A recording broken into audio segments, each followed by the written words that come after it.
So the House Judiciary Committee has started the process required to hold Donald Trump's Attorney General William Barr in contempt. So the first question is, what does that mean? What does it mean to be held in contempt?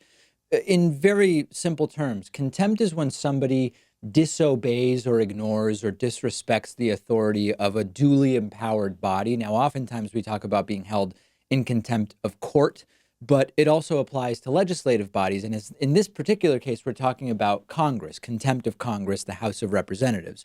If you obstruct the legal work of Congress, which includes ignoring subpoenas, not providing documents, this can all be considered contempt of Congress.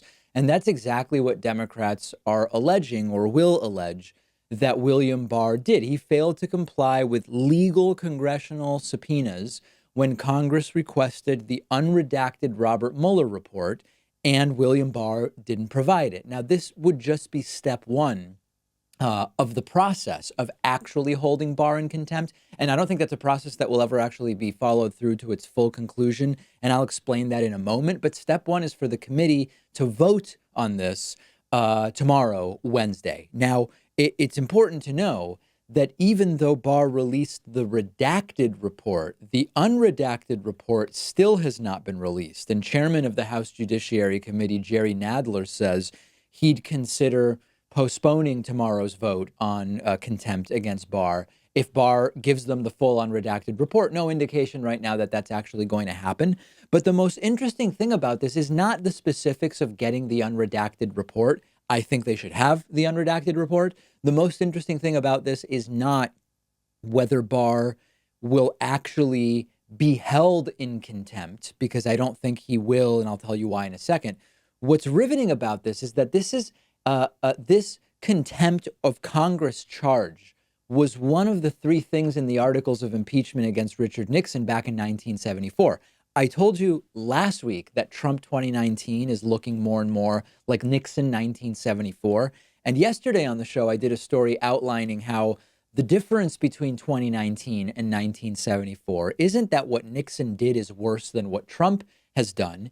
It's that Republicans in the 70s drew the line at abuses of power of this level, even by people in their party. Republicans in 2019, on the other hand, don't care about that. They have no such line. So that is why this is so interesting. But to get back to the contempt itself, contempt of Congress against a sitting attorney general is unlikely to ever actually be carried fully out, because think to what libertarians always talk about. They say the government is an initiator of force because eventually men with guns will come for you. Doesn't sound like taxation is some kind of slavery under duress. Well, if you don't pay your taxes, eventually men with guns show up. That actually is a relevant thing to think about when it comes to contempt of Congress against William Barr, because if the House committee votes to hold Barr in contempt, and then the full House votes to hold Barr in contempt, and everything else that has to follow from that and happen to hold Barr in contempt does happen, at some point somebody has to physically detain William Barr. Is the House Sergeant at Arms going to physically detain the Attorney General? Very difficult to imagine that that's going to happen. Is a court which is, of course, part of the Justice Department that William Barr himself oversees, going to physically detain William Barr? Hard to imagine that that's going to happen. So the actual holding in contempt of the Attorney General is more symbolic than anything. But the reason why it matters is that this is another one of these striking similarities to Richard Nixon in 1974. And it is political theater. I mean, it's political theater in the sense that it's about what it means to think about holding the Attorney General in contempt, rather than actually trying to get the House Sergeant at Arms to show up at the Justice Department and say, we're here for the Attorney General, because that it is very difficult to imagine is going to happen. But it also represents potentially the beginning or the continuation of this exploding in Trump's face. We'll see how they vote Wednesday in the House Judiciary. That's just step one.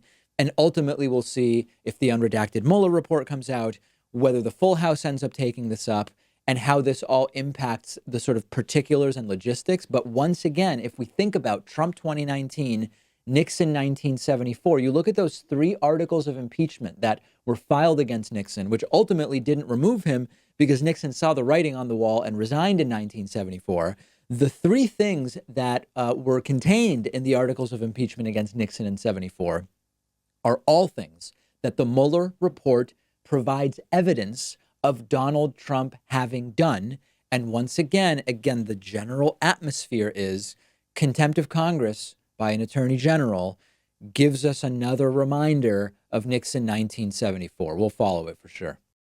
Today's show was made possible in part by BetterHelp.com/Pakman. BetterHelp is a service that gives you unlimited remote access to your own fully licensed therapist by way of phone, video, and text. It's less expensive than physically going to see a therapist in an office, and you don't need to have insurance to use BetterHelp, and they stand behind what they do. BetterHelp has a no questions asked full money back guarantee. If you're not satisfied with your experience, all of BetterHelp's counselors are thoroughly vetted for accreditation and experience.